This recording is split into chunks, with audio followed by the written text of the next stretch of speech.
नमस्कार। मुख्यमंत्री माननीय देवेंद्र फडणवीस साहेब आणि अदितीताई तटकरे यांना माझा नमस्कार। मी मनीषा वाल्मिकराव काटे, कार्याध्यक्ष ग्रामीण राष्ट्रवादी युवती काँग्रेस शरदचंद्र पवार साहेब। 2 दिवस आधी तुम्ही 80 लाख महिला कोणत्या कोणत्या कारणाने अपात्र झालेल्या आहेत यांची आकडेवारी जाहीर केलेली आहे। त्यात काही प्रमाणात तथ्य जरी असलं तरी ही जी मुख्यमंत्री माझी लाडकी बहीण योजना आहे ही आपण 100% निवडणुकीच्या अनुषंगानेच जाहीर केलेली योजना आहे।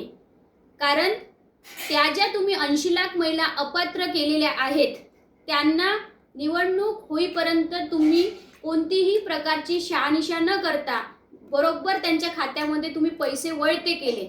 परंतु निवडणूक झाल्याच्या नंतर तुम्ही ई-KYC ची अट टाकून महाराष्ट्रामधल्या त्या 80 लाखापैकी जवळपास 60-62 लाख महिला ज्या अशा आहेत ज्यांनी ई-KYC केलेली नाही, आपण जी मुदत 31 डिसेंबर 2025 ई-KYC साठी दिलेली होती त्या मुदतीमध्ये त्या 80 लाखापैकी 60 ते 62 लाख महिला अशा आहेत ज्यांनी ई-KYC केलेली नाही।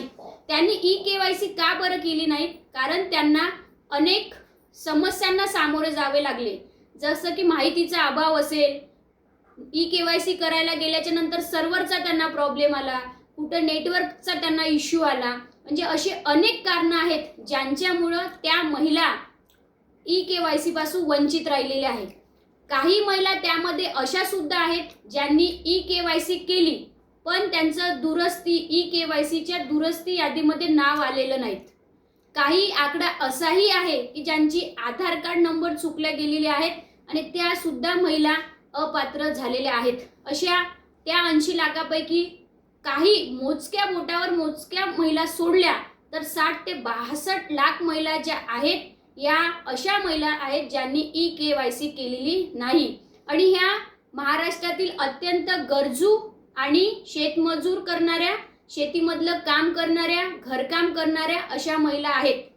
यांना आपण सुरुवातीला निवडणुकीच्या अनुषंगाने जी ही योजना सुरू केली त्या धर्तीवरच आपण या प्रत्येक महिलेची 80 लाख महिला ज्या आपण अपात्र केलेल्या आहेत, ज्यांना अद्यापपर्यंत त्यांच्या खात्यामध्ये जानेवारी महिन्यापासून पैसे आलेले नाहीत, त्या महिलांची तुम्ही संपूर्ण तुमच्या विभागामार्फत चौकशी करण्यात यावी, त्यांची शहानिशा करण्यात यावी आणि ज्या महिला खरोखरच पात्र असून सुद्धा अपात्र केलं त्या महिलांना तुम्ही दिलासा द्यावा।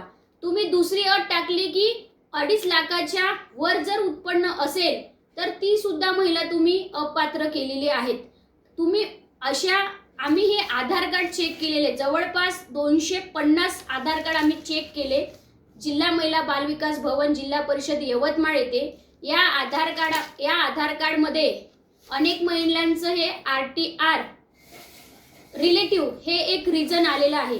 आम्ही प्रत्यक्ष त्यांना जेव्हा फोन करून विचारलं तेव्हा त्या महिलांनी सांगितलं की आमच्याकडे असं काहीही नाही किंवा आमचं उत्पन्न 2.5 लाखापेक्षा जास्तही नाही, म्हणजे 50-60 हजार रुपये वर्षाचे सुद्धा त्यांच्या घरी कमवल्या जात नाही। अशा सुद्धा महिला तुम्ही अपात्र केलेल्या आहेत। माझी तुम्हा दोघांनाही माननीय मुख्यमंत्री देवेंद्र फडणवीस आणि माननीय अदितीताई तटकरे आपल्या दोघांनाही माझी नम्रतेची विनंती आहे की आपण जी ई-KYC साठी 31 डिसेंबर 2025च तारीख ठेवली होती त्यामध्ये तुम्ही त्या महिलांकरता ज्यांनी KYC केली नाही त्या महिलांकरता तुम्ही मुदतवाढ देण्यात यावी ही नम्रतेची तुम्हाला विनंती आहे। धन्यवाद।